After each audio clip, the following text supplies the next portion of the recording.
não esperem que eu provoque, mas se sentirem vontade de falar, vamos conversando. Faz de conta que nós estamos numa mesa, tomando um bom café, comendo um bolinho de chuva com banana e conversando e conversando sobre esses problemas que a gente está falando aqui.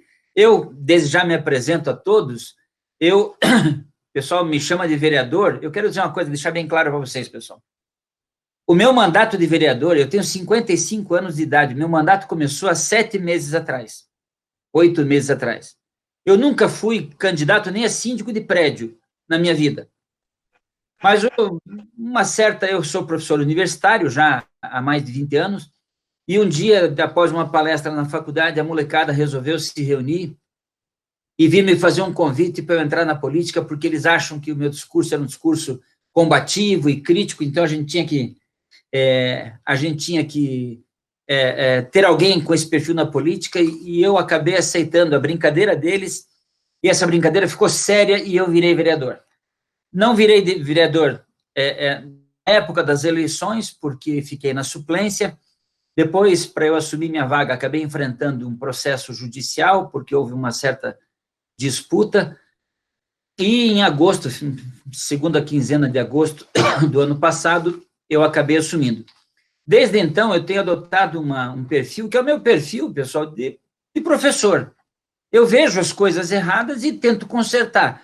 Só que é lógico que na política as coisas não são simples. E aí a gente tenta muitas vezes, as pessoas nem percebem, ou pelo menos fazem questão de não perceber o que você fala, porque o que você fala às vezes pode tocar em algum tipo de cultura, de algum tipo de, enfim, de prática. Então, eu estou aqui me colocando hoje, não como vereador, mas como professor de direito que sou, de direito constitucional. Sou um fã da Constituição. Eu sempre digo que eu tenho 4 mulheres na minha vida: a minha mãe, minha filha, minha esposa e a Constituição. Eu defendo a Constituição com unhas e dentes, num perfil de Estado democrático de direito, da República, e nesse viés que eu quero conduzir a nossa conversa, num diálogo democrático, republicano e comprometido, principalmente com os esclarecimentos que nós vamos trazer aqui. Então, daqui para frente, vocês vão ouvir muito pouco a minha voz, já perceberam que eu gosto de falar pouco, e falar mais, senão eu corto aqui as estrelas do nosso encontro, ok? Então, vamos lá. Eu já conversei com quase todos. Quem estava com a planilha pronta para falar aqui era o Clóvis. Não sei se o Clóvis quer começar a nossa conversa, Clóvis. Oi, Dalton, vocês estão me ouvindo? Sim, com clareza. Uma boa noite para todos, prazer em vê-los aí. Eu acho que vocês não estão conseguindo me ver, porque tem algum problema na minha conexão, mas se vocês estão me ouvindo, esse é o principal. Nós estamos eu estou te vendo. Ah, já estão? A gente vai de lado aqui. Isso. Então, na verdade, houve um equívoco, eu não tenho uma apresentação, Dalton, mas eu faço essa primeira observação para engatar aí com a apresentação dos demais, prestigiando aí uma iniciativa que você toma na Câmara de Vereadores, tomando uma atitude no sentido de minimizar o consumo de água na nossa cidade. As razões para isso não faltam. Estamos vivendo mais um momento de crise hídrica, de vários que devemos viver na sequência, com eventos mais extremos, com mais problemas causados pela dificuldade de abastecimento de água, que é um serviço prestado, em especial, pela existência de áreas naturais protegidas no entorno de grandes centros. Então, eu faço essa preleção inicial provocando que a sua iniciativa, no sentido de coibir a lavagem de calçadas, seja uma demonstração, praticamente a ponta do iceberg, de um enorme conjunto de iniciativas que ainda relutamos em tomar.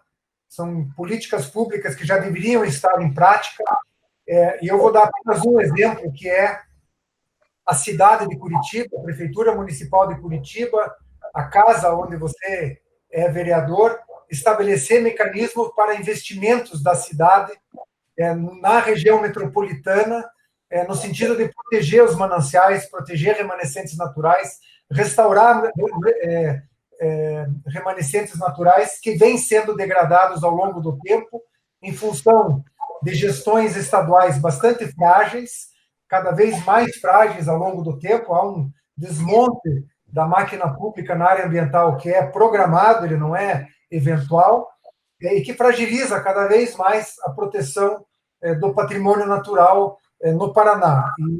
E uma dessas fragilizações ocorre justamente na região metropolitana. Então, eu coloco a discussão mais ampla na mesa para os colegas nos ajudarem, mas acho que a sua iniciativa, mais que tudo, ela promove uma discussão mais ampla de uma infinidade de procedimentos que nós estamos tardando em tomar aqui na nossa região.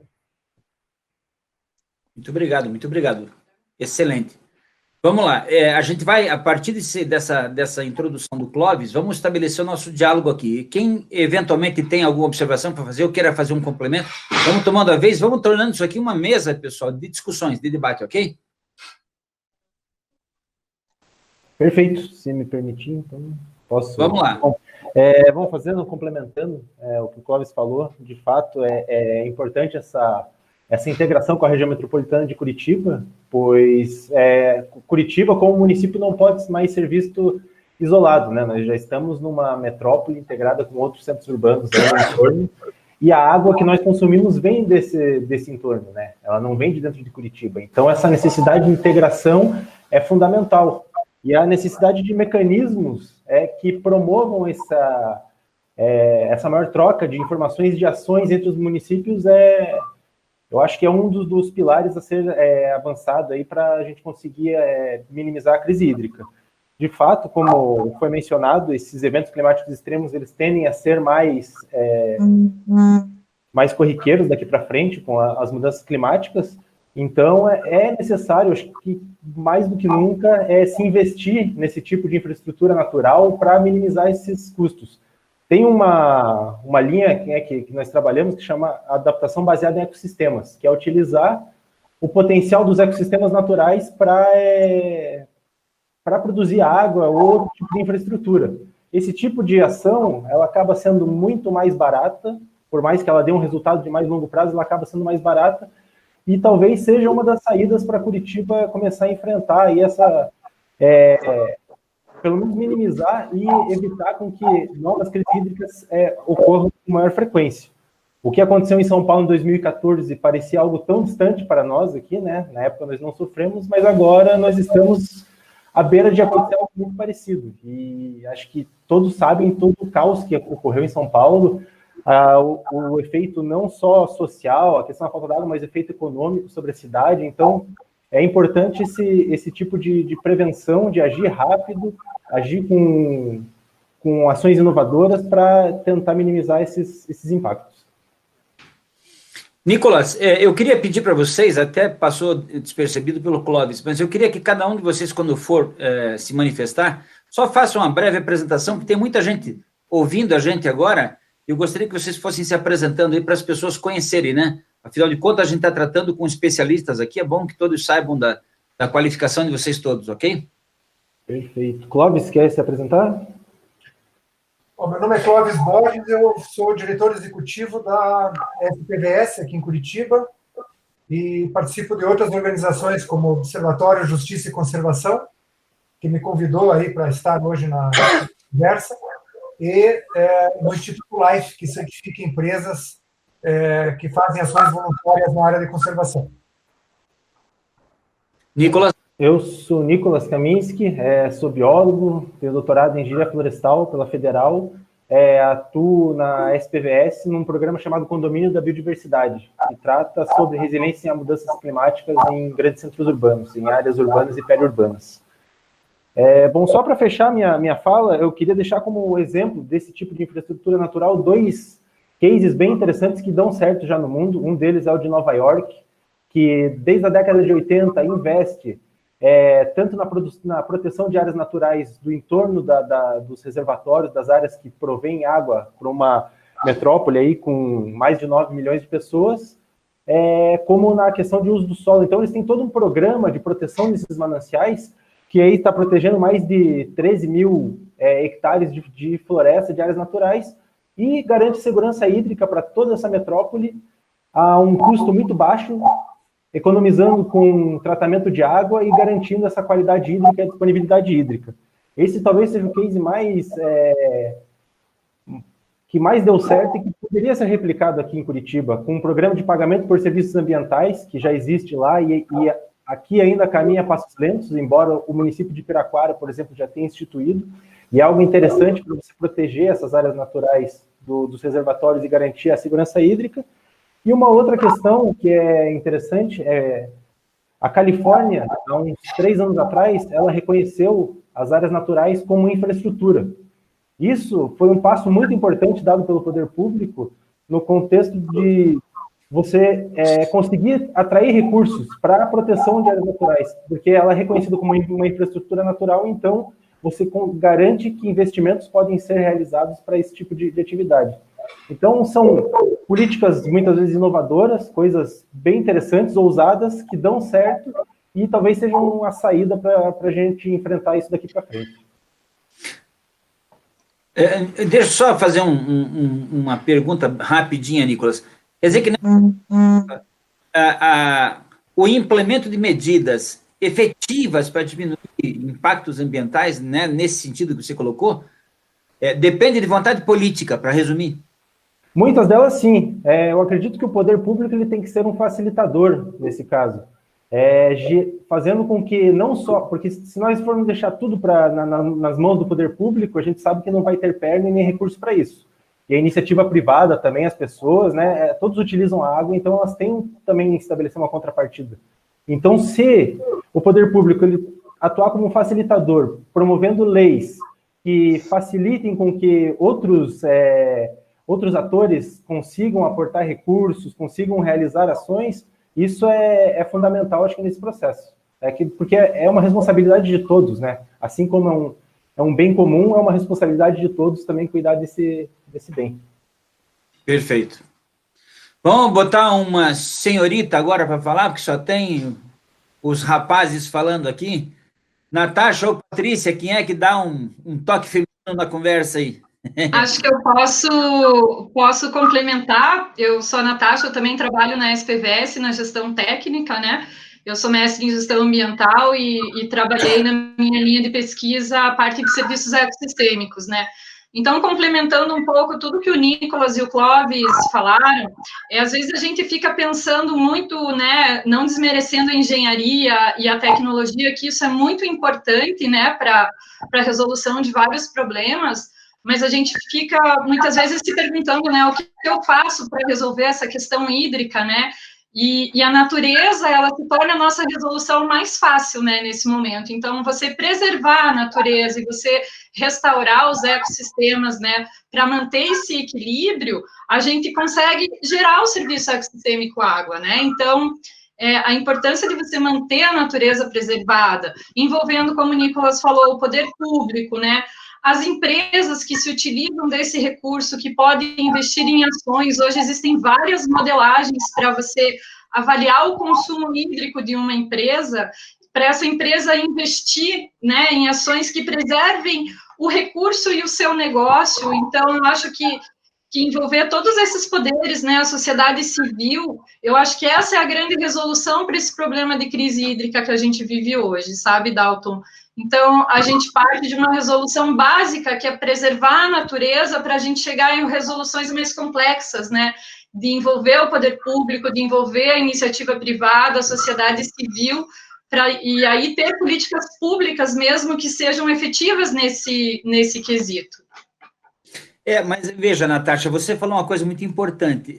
Eu não quero tomar o tempo de vocês, já vou devolver a palavra, mas quando a gente fala em preservar a natureza, que isso requer uma mudança cultural, porque nós temos, infelizmente, e isso não é uma coisa só de brasileiro, não, a gente vê pelo mundo inteiro, parece que o ser humano a impressão que dá o ser humano não foi feito para preservar, parece que ele foi feito para destruir. Sim.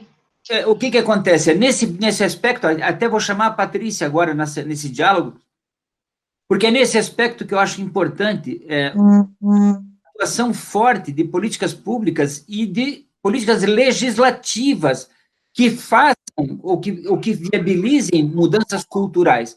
Há pouco o Clóvis fez a menção aqui do meu projeto de lei que proíbe usar água potável para lavar calçada. Eu acho um absurdo que alguém use água boa de beber para tirar a areia da calçada da sua casa. Agora, o que é isso? Isso é uma cultura que a gente tem, que é uma cultura negativa, uma coisa absurda. Daí a importância de políticas públicas, de desenvolvimento de movimentos culturais, do direito, da legislação em favor. Patrícia, se você puder falar um pouquinho, a gente agradece aqui. Oi, boa noite a todos. Agradeço a oportunidade, o convite do Dalton Borba. Agradeço aí estar novamente aí com o Clóvis Borges, da SPVS, a gente já se encontrou em algumas oportunidades. Me apresentando, né, sou presidente da Comissão de Direito Ambiental da UAB Paraná, sou advogada, mestre em Direito Ambiental e especialista em Direito Público. E estou achando interessantíssima toda essa discussão, acho extremamente importante, ainda mais nesse momento, né, tão atípico, né, que nós estamos vivenciando, né, não apenas com a pandemia, mas com toda essa escassez de água no nosso estado. Eu fiz algumas observações aqui com as falas anteriormente, as falas anteriores, né, e também tem alguns apontamentos aqui quanto à legislação.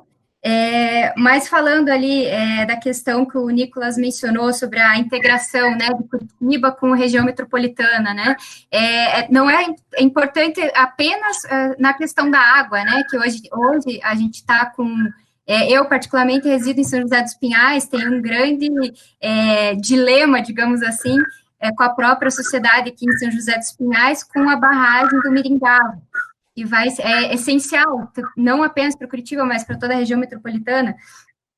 Então, Curitiba não depende apenas da água da região metropolitana, mas também da produção de alimentos, né, porque 100% do território de Curitiba hoje é zona urbana, não se fala mais em zona rural no território de Curitiba, então aí a gente vê o quão Curitiba depende, né, dos municípios do entorno.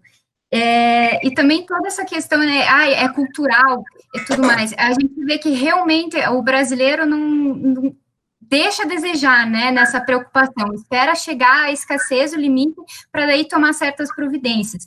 Eu acho que é aí que a gente tem que pegar mais, um pouco na questão da conscientização, educação ambiental, não só das futuras gerações, né, que eu acho que trabalhar com as futuras gerações seria um pouco mais fácil, mas talvez mudar o pensamento da nossa geração, da geração das pessoas de mais idade, eu acho que é o grande dificultador, né, mas como trabalhar essa educação ambiental dessas gerações? E em termos de legislação, eu li o projeto de lei do Dalton Borba, achei assim, extremamente pertinente, só fico um pouco pensando assim, como que seria essa fiscalização, né, que uma proibição de uso de água potável para lavagem de calçado é de extrema relevância, porque é um absurdo mesmo utilizar a água para isso. Mas eu acho que o grande problema é a efetividade de uma lei nesse sentido, né? Como fazer essa fiscalização? Até eu fiz uma busca rápida e encontrei no município de Fortaleza, no Ceará, uma legislação semelhante, acho que é de 2017, que eles proíbem o desperdício de água na lavagem de carros e calçadas, mas não é proibido lavar as calçadas e os carros, mas é proibido desperdiçar, então é proibido fazer essa lavagem com uso contínuo de água, mas com recipientes, esguichos breves de água é permitido. Aí, como que eles fizeram, eu não sei se realmente é efetivo, né, mas na reportagem que eu li, eles fizeram um sistema de denúncia via serviço 156, Aí eles chamam os denunciantes de fiscais do desperdício de água.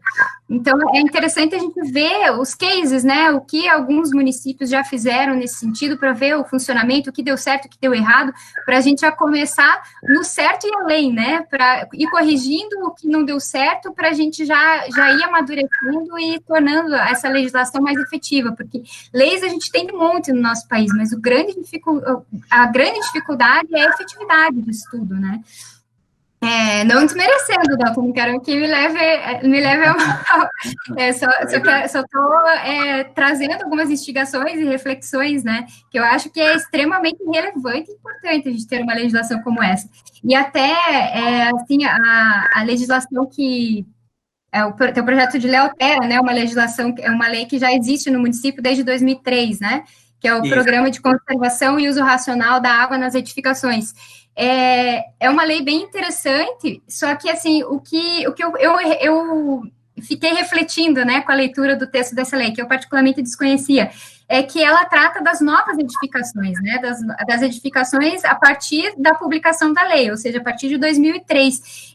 Então, por que a gente não pensar em políticas públicas de como a gente trabalhar com esse uso, que esse reuso, né, de água nas edificações antigas, né? Aí acho que até a própria academia poderia contribuir, porque pelo menos, eu não vejo, assim, nenhum marketing de empresas que tragam equipamentos para a gente instalar nas nossas residências para a gente fazer o reuso dessa água, né? Água de chuva, ou captação de água da máquina de lavar, porque hoje em dia a nossa vida, nosso cotidiano é tão corrido que a gente precisa de coisas práticas, né? E a partir do momento que você tem um marketing disso, ou que as pessoas trabalhem explorem um pouco mais esse setor, talvez as pessoas vejam, nossa, é fácil a gente reutilizar isso. Então, eu acho que é possível eu contribuir dessa maneira. Então, eu acho que vai um pouco desse desenvolvimento e preocupação, né, com a facilidade da gente trabalhar com isso mesmo, nosso cotidiano, né? Acredito que, de antemão, acho que é mais ou menos isso que eu anotei. Mais para frente posso contribuir com algumas outras falas, se der tempo também, né? E Sim. Agradeço novamente a oportunidade e parabéns, Dalton, pela iniciativa. Obrigado. Você tocou num assunto importante, Patrícia, que é assim, às vezes, algumas práticas, e que são práticas, já vou pedir a palavra do Eduardo que é da Engenharia Civil, mas algumas práticas que vêm inovadoras de tecnologia, se elas chegam mais fácil ao consumidor, isso pode provocar uma mudança cultural. Eu vou dizer para você, eu construí a minha casa, onde eu moro, há praticamente 10 anos atrás. E quando eu fiz a minha casa, o meu engenheiro que fez a casa, ele falou assim, Dalton, vamos fazer aquecimento solar na tua casa? Porque isso traz, além de ser uma energia limpa, traz uma economia fantástica para você. E hoje eu te digo, água quente na minha casa, durante, em média, 8 a 9 meses por ano, é da energia do sol. O resto é o que a gente utiliza subsidiariamente. Mas é uma energia limpa, de graça, quer dizer, claro, você gasta um pouquinho no teu investimento inicial, mas isso é uma cultura. E não só, eu digo, não só na energia, no aquecimento de água, mas por que não a gente não trazer uma tecnologia dessa para reuso de água, por exemplo, da máquina de lavar roupa, né, água da chuva, então, que são águas reaproveitáveis aí, e isso tudo através de políticas legislativas, políticas públicas e da contribuição das ciências tecnológicas, da área da engenharia, enfim, a gente mudar uma cultura inteira no país e potencializar isso. Eduardo, dá uma palavrinha para nós, por favor. Ô Dalton, se você me permitir, eu vou passar a palavra, nesse momento, para o meu colega Daniel, que é um grande conhecedor dessas peculiaridades. Aí depois eu complemento com o Daniel falar, porque eu conheço bem o Daniel, garanto que ele vai dar uma contribuição muito legal. Vai lá, Daniel, mete bala então. Pessoal, boa noite. Um prazer estar aqui, Eduardo, um prazer estar te vendo aqui. Legal. Dalton, agradeço bastante pelo convite, pela oportunidade, é um tipo de discussão muito importante, né? Eu queria fazer, assim, duas breves abordagens e vou começar já pela primeira abordagem que foi suscitada pela Patrícia, né? Patrícia, então, nós temos essa lei desde 2003, houve um decreto depois em 2006, eu lembro que a lei, à época, aqui em Curitiba, estava tendo um tipo de encaminhamento para efeitos de obrigatoriedade das ações de conservação da água. E eu lembro que naquela época eu digo nós, que é o professor Fendrich e eu sou professor também da Universidade Federal do Paraná, Departamento de Hidráulica e Saneamento, nós fomos chamados então para falar sobre esse tema. Então nós fomos falar sobre a utilização de água da chuva, aproveitamento de água da chuva, e também a reutilização de água nas edificações.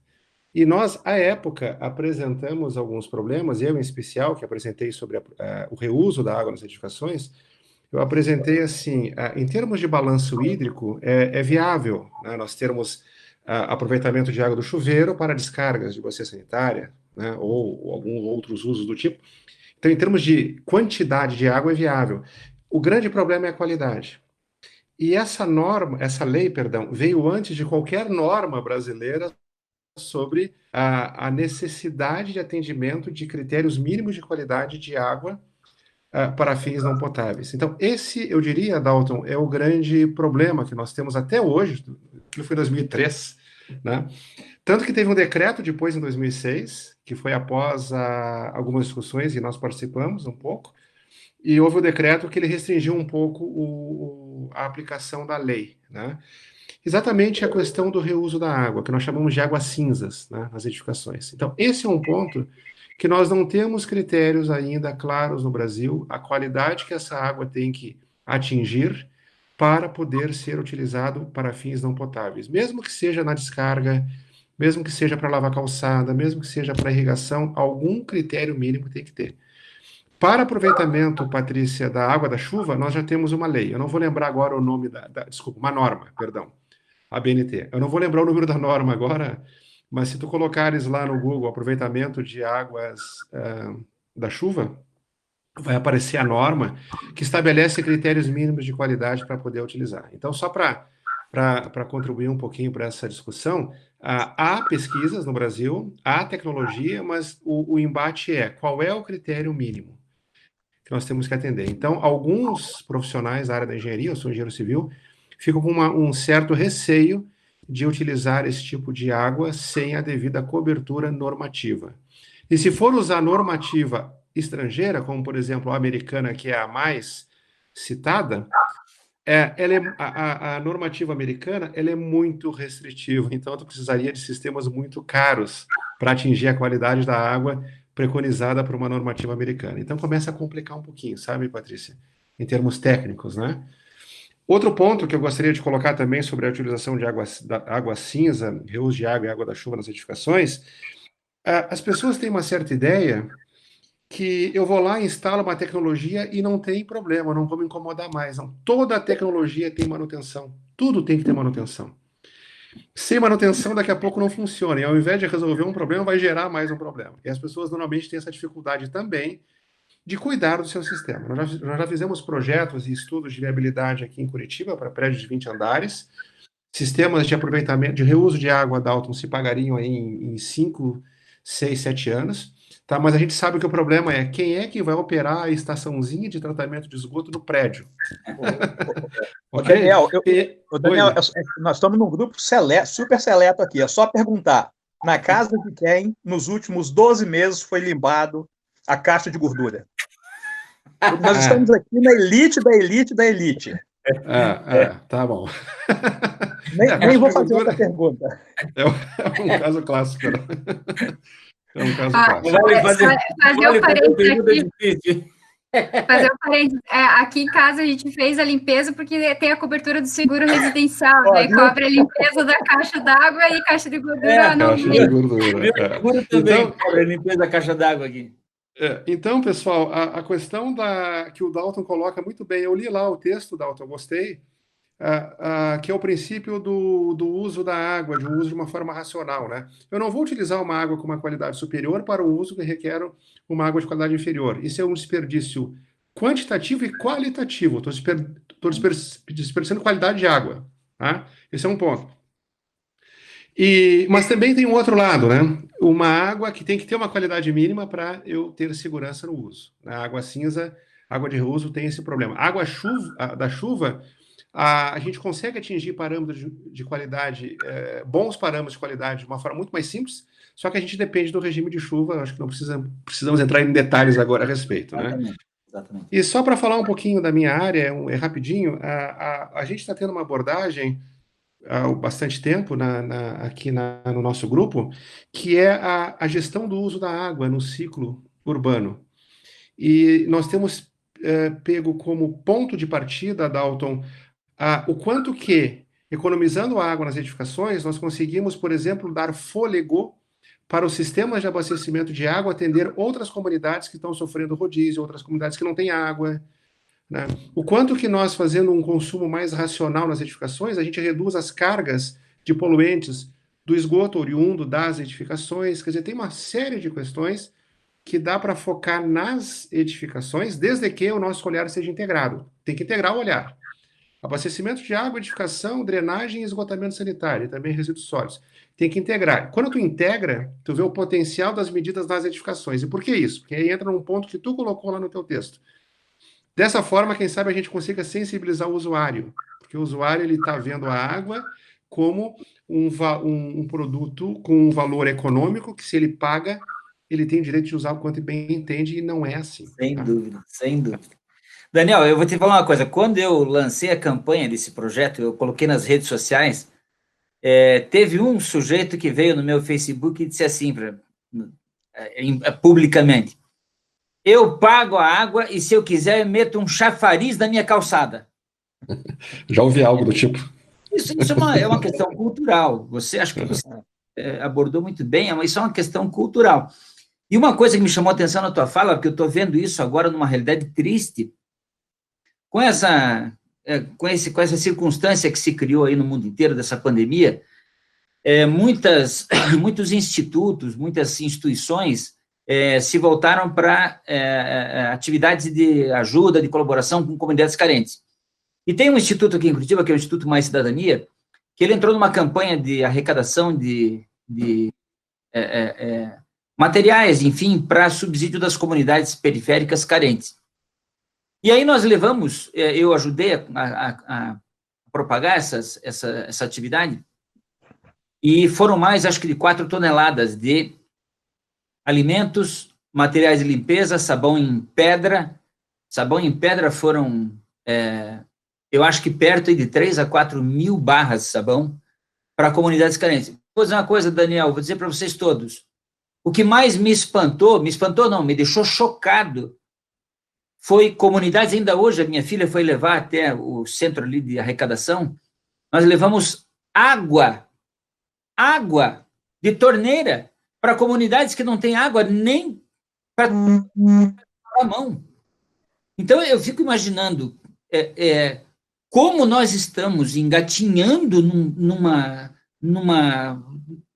política, eu não sei, num projeto de abastecimento e de utilização responsável da água, que nós temos comunidades como o Cachimba, aqui em Curitiba, que as pessoas têm dificuldade. Veja, nós estamos pensando em levar sabão, levar álcool gel, eles não têm água para lavar a mão. E isso que o Daniel colocou, eu acho isso daí fundamental. Quer dizer, a gente tem uma política de contribuição através do reaproveitamento de água no centro urbano, de modo que a gente possa fazer sobrar, principalmente para as comunidades carentes que não têm esse acesso.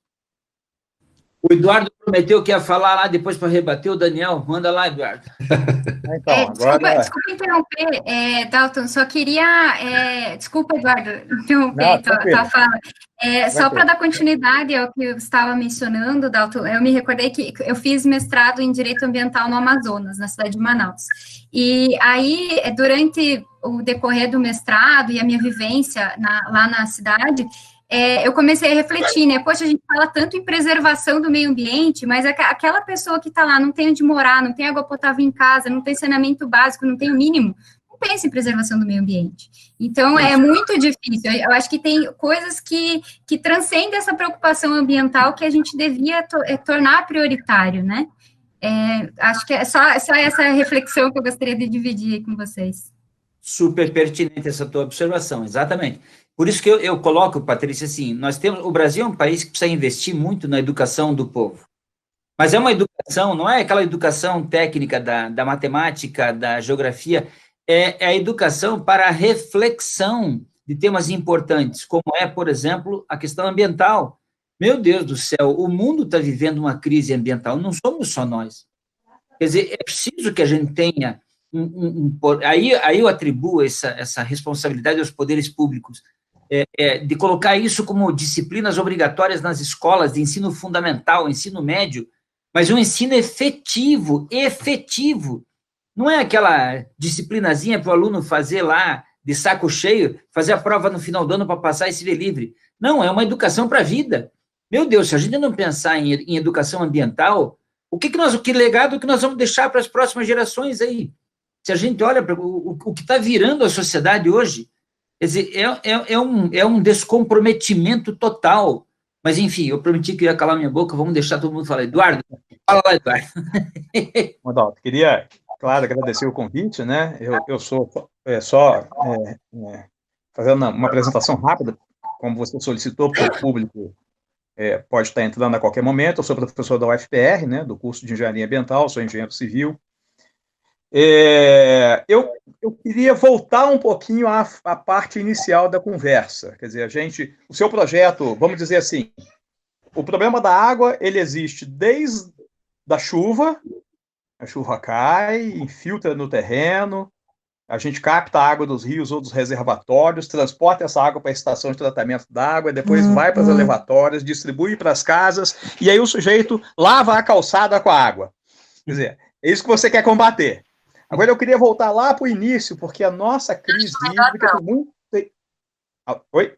A nossa crise hídrica atual tem muito a ver com o que está acontecendo bem anteriormente. Quer dizer, o fim da linha, como você está preocupado agora, é crucial.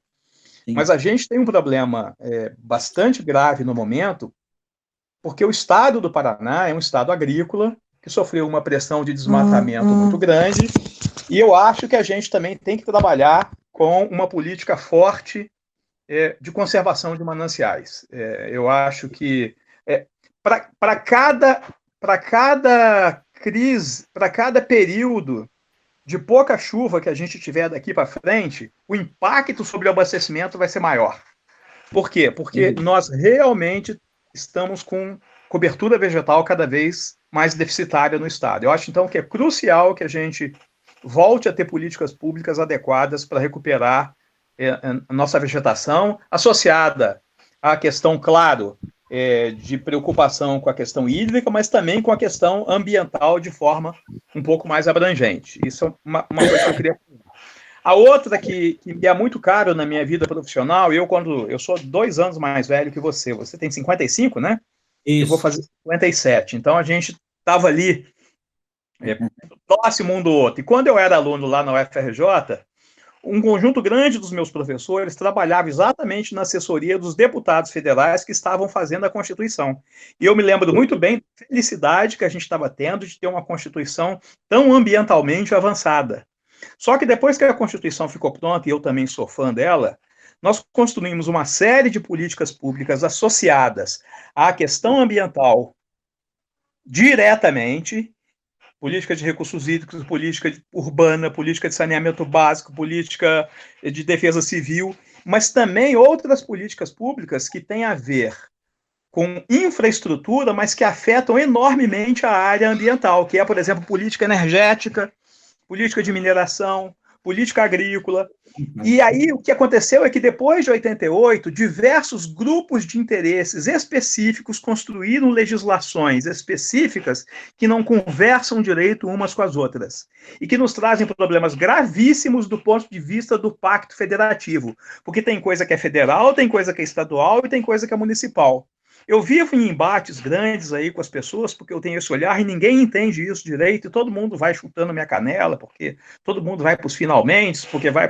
Gente, se a gente não resolver este problema, a gente vai ficar aqui até o ano 3000 sem uma compreensão adequada desse problema. Então, já que você é fã da Constituição, e eu também sou, mas eu acho que tem um papel agora do legislador como você, crucial nessa costura entre a política de recursos hídricos e a política... Porque no Brasil é muito curioso, quer dizer, a política de recursos hídricos, a política de recursos hídricos exige que a política de saneamento básico beije a mão dela para poder liberar água para abastecimento. Fim da picada. Quer dizer, então, assim, eu estou só dando um exemplo. A política de energia diz o seguinte: neste município vai ter uma termoelétrica. Só que nesse município vivem pessoas. E nesse município tem um plano diretor. E o plano diretor, quando o plano diretor ele entra em conflito com esse outro interesse da política energética. Então, se a gente não resolver essas questões, a gente vai ter muita dificuldade, na minha opinião, de avançar. Então, assim, quando eu vejo um legislador como você, no âmbito municipal, preocupado com essas questões, eu fico muito feliz. Né? E aí, as outras questões a gente pode deixar para um aprofundamento na sequência. Mas eu queria enfatizar essas duas coisas. Eu acho que, realmente, a recuperação, a recomposição de vegetação e de estratégias de práticas gerenciais na agricultura que permitam a infiltração. O caso de Nova York é um caso muito bacana, emblemático, a questão do pagamento por serviços ambientais. E, do outro lado, eu acho que essa questão legislativa ela merece assim, um cuidado muito especial, e eu fico muito feliz de ver um vereador como você batendo bola aí nesta seara. São minhas palavras por enquanto. Eu agradeço e vou dizer para vocês, eu estou maravilhado com a nossa conversa aqui, porque, meu Deus, tudo que está sendo falado aqui está sendo falado com uma maestria assim, que é de deixar qualquer um aqui alucinado mesmo com essas informações. Eu quero ouvir o Felipe um pouquinho, agora que está quietão ali desde o começo. Felipe Rezende. Oi, boa noite. Tudo bem, Felipe? todo mundo? Vou me apresentar rapidinho. O Clóvis eu já conheço, já. Eu sou Felipe Melo Rezende, eu sou mestre em Direito Socioeconômico da PUC Paraná, com ênfase em Direito Ambiental também. Eu trabalho como analista ambiental no ICMBio, né? Então, assim, eu apesar de ter tido a minha experiência na docência, 8 anos na docência, eu tenho muito mais hoje um perfil de executor de política pública, por mais terrível que isso possa parecer hoje em dia, né? Obviamente, aqui eu não estou representando o ICMBio, porque se fosse para fazer esse tipo de representação, eu teria uma burocracia que provavelmente não permitiria eu estar aqui hoje, né? Mas a partir do convite e tendo noção clara da relevância desse tipo de discussão, eu fiz questão de participar. Então, agradeço muito o convite, agradeço a participação de todo mundo aí. Eu acho que a minha fala vai bem no sentido do que foi falado até agora. A primeira situação é muito enriquecedora, a gente vê que a gente tem dentro de uma legislação municipal com enfoque de correta, de adequada gestão de recursos hídricos. Mas quando a gente pensa nisso, inevitavelmente a gente tem que ter uma visão sistêmica, que eu acho que foi o ponto que o Clóvis falou, foi um ponto que o Eduardo falou, e aí entra um pouco do meu negócio, né, do meu business, né, que é a gestão de áreas protegidas. A gente inevitavelmente tem que falar da adequada gestão de áreas protegidas, que muitas vezes a gente esquece, nesse momento histórico, parcela da sociedade não enxerga isso como um ativo, né, como uma formação de serviços ecossistêmicos, porque, assim, né, além de todos os benefícios, quando a gente pensa em unidade de conservação, a gente tem, né, um ativo muito grande de serviços ecossistêmicos, entre um deles é a água, né, mas a gente, parcela da população hoje enxerga isso mais como um passivo, como um entrave do desenvolvimento, né, então acho que isso é uma coisa que a gente tem que sempre ter em mente, que essa gestão dos recursos hídricos passa, né, como foi falado, pela adequada e correta recuperação de área degradada, manutenção das áreas protegidas que a gente já tem, manutenção, salvaguarda dos mananciais e tudo mais. Então, inevitavelmente, a gente tem que estar preocupado. Um outro ponto que eu queria colocar também foi falado bastante de legislação, né, e da questão da sensibilização. Eu acho que a gente tem que ter também uma visão muito clara, e eu enxergo isso bem claro como um tripé. Assim, a gente tem a parte da sensibilização que tem que ser feita, né, Isso a gente já tem até, em certa medida, diretrizes de política pública de educação ambiental, que ela tem que ser transversal, que ela tem que perpassar por todas as disciplinas, né? Por mais difícil que isso, tem mais de 10 anos, tem 20 anos que acho que isso foi posto, até hoje a gente conseguiu implementar direito. Mas, assim, ela já tem um delineamento, assim, uma cara boa, assim, em certa medida. Mas, além da sensibilização, a gente tem a parte da punição, né, que seria mais ou menos o que a gente está falando, de uma proibição de lavar calçada, de você fazer isso, e tem uma terceira parte, que eu acho que é fundamental, e muitas vezes a gente esquece na prática legislativa, que é a indução, né, a gente ter o Estado indutor das políticas públicas, né, quer dizer, quando a gente fala, por exemplo, do reaproveitamento da água, né, da dificuldade de manutenção, o cara fala, porra, eu estou gastando, eu pago esse recurso aqui, então posso gastar da melhor forma que me aprover.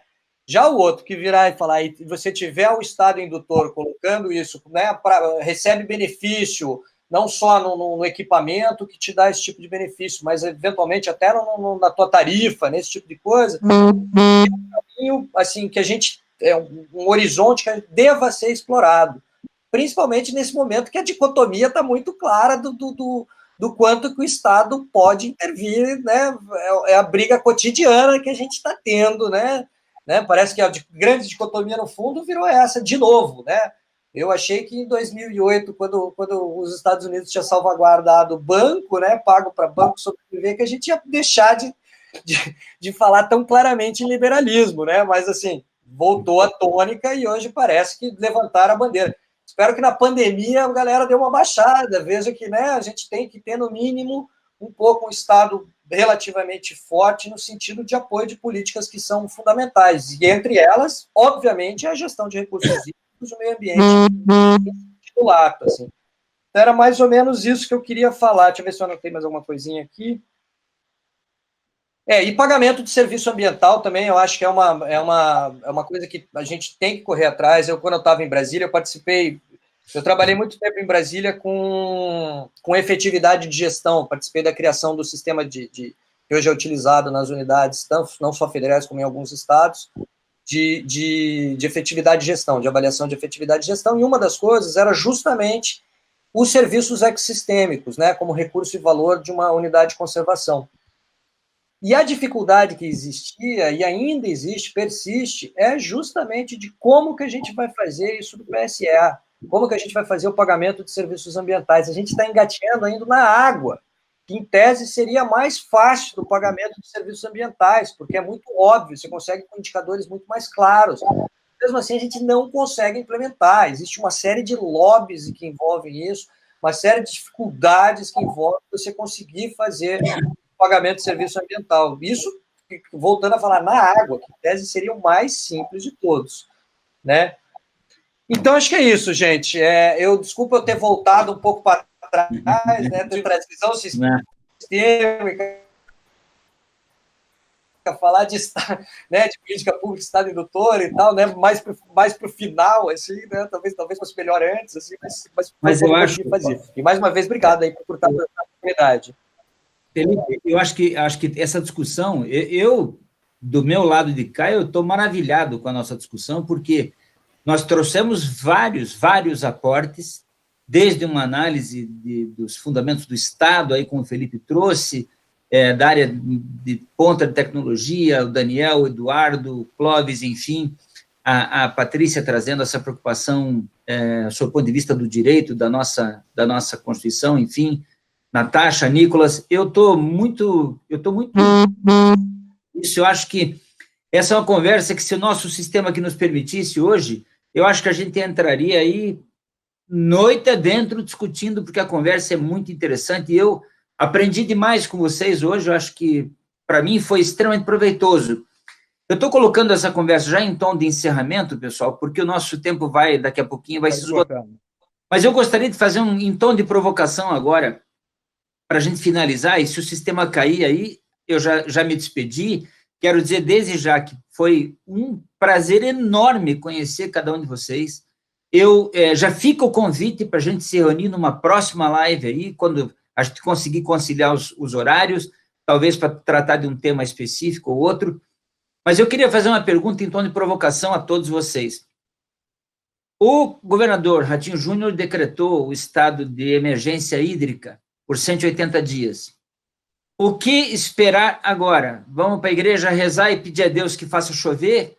Ou dá para interferir com políticas públicas efetivas agora, neste momento de crise, e a gente criar, evoluir a partir dessa crise? Dá para fazer coisa. Opa, graças a Deus, eu estava esperando isso. Então, Eduardo, eu espero mesmo que a gente consiga... Bota live. Eu espero que a gente consiga crescer Dalton? Da nossa interferência humana, né? Diga, Daniel. Dalton, deixa eu só trazer o exemplo que o Nicolas trouxe de São Paulo, né? Em São Paulo foi um horror. Verdade. Nós acompanhamos. Normalizou, isso. Voltou tudo como era em termos de padrão de consumo. Todo mundo esqueceu, né? Como se nada tivesse acontecido. Eles não aprenderam nada, então só estou colocando aqui. E nem a gente. Tem que tentar entender o que acontece, que as pessoas não se sensibilizam nem nessas horas, né? Acho que está bem. Pois é, Daniel. Mas aí, veja, é por isso que eu tenho colocado essa crítica no meu discurso, que é o seguinte. Veja, eu sempre comparo o Estado com a minha família, certo? Veja, os meus filhos, que são a maioria, nós somos em 5 aqui em casa, meus filhos são a maioria absoluta. Se eu for colocar as grandes decisões na mão deles, provavelmente vai haver conflito com a minoria, que sou eu e minha esposa. Acabamos num processo, abre aspas, democrático. Não é isso? Então, eu penso assim, no Estado, nós temos a comunidade como filhos, que devem ser governados a partir de políticas públicas responsáveis, que é o papel dos pais. Então, talvez a gente tenha que ser um pouco mais corajoso para atuar com políticas públicas eficientes e impor isso aos nossos filhos, que é a sociedade. Porque eu concordo com o Daniel, o ser humano parece que não aprende, leva porrada e não aprende. Basta a crise acabar para a gente achar que já pode gastar tudo de novo. Isso... Aí é que entra o papel dos pais responsáveis para criar a cultura do bem viver. Nós precisamos economizar água quando? Sempre. Para o resto da... Por quê? Porque nós temos cada vez mais mudanças climáticas interferindo na nossa vida, no nosso, enfim, no nosso ecossistema. Eu não sei se eu não estou voando longe demais, mas é o que eu penso sobre isso. Não, então, eu queria só fazer mais um último aporte, tentando ter uma visão otimista. Eu acho que a lógica tem que ir para esse lado, a despeito das dificuldades inerentes aí, não só da gestão pública, mas do comportamento da grande parte da sociedade, que se recusa em admitir o óbvio que, sem a proteção do patrimônio natural e o uso racional dos recursos, a qualidade de vida decresce de todo mundo, é justamente que Curitiba assumiu uma responsabilidade, se não me engano, essa semana passada, junto com São Paulo e Salvador, são atitudes corajosas, são algumas das cidades do C40 que se propõem a um novo modelo de desenvolvimento pós-pandemia. Parece uma conversa maluca, que imaginar que uma economia gerida por alguns diferenciais que a gente não usa hoje possa ser implementado a partir do que vários dos colegas falaram, que são os lobbies de grupos setoriais extremamente exigentes em atender os seus interesses próprios em detrimento dos interesses da sociedade. E aí mora grande parte dos problemas que a gente vive, esse egoísmo setorial, e quem tem mais força econômica e quem berra mais alto politicamente berra, independente disso ser de interesse público, disso ser bom ou ruim para a sociedade. Então, Curitiba, você faz parte da Câmara de Curitiba. Curitiba assumiu uma responsabilidade extremamente ambiciosa, que é de sair da pandemia com um novo modelo de desenvolvimento econômico. Aproveite a onda e crie um monte de leis e provoque o prefeito em cima disso. Então, nós temos aí para para colaborar. Olha, Clóvis, eu gostaria muito que a coisa caminhasse nesse sentido, mas eu vou te dizer, um simples projeto para proibir que a gente use água potável na calçada, eu estou encontrando resistência para botar esse projeto em votação. É bem complicado, né? Desculpe o desabafo, mas, enfim, olha, eu quero agradecer, de verdade, muito feliz com a nossa conversa de hoje. Foi um prazer enorme, enorme trocar essa ideia com vocês. Eu espero que a gente possa conversar mais. Vocês são pessoas extremamente lúcidas, comprometidas e, além de tudo, gente boa, que a gente fez um diálogo aqui que eu me senti mais mesmo numa mesa tomando um cafezinho, comendo um bolinho de chuva, né? Chove chuva. Deus é Pai, em breve que venha. Tá bom? Essa semana vem. Oi? Essa semana vem. Não muito, mas vem. Que se Deus quiser. Então, fica aqui o meu abraço a todos, meu agradecimento pelo tempo de vocês, pela disposição de vocês, pela boa vontade de vocês, que a gente possa se encontrar aí para frente mais vezes, ok? Abraço. Ok, Dalton. Um abraço. Tchau, tchau para você. Obrigado, gente. Obrigado. Abraço, tchau, tchau. Tchau. Abraço a todos. Tchau, Tchau, tchau, tchau. Aqui, ó. Carlinhos, pode desligar?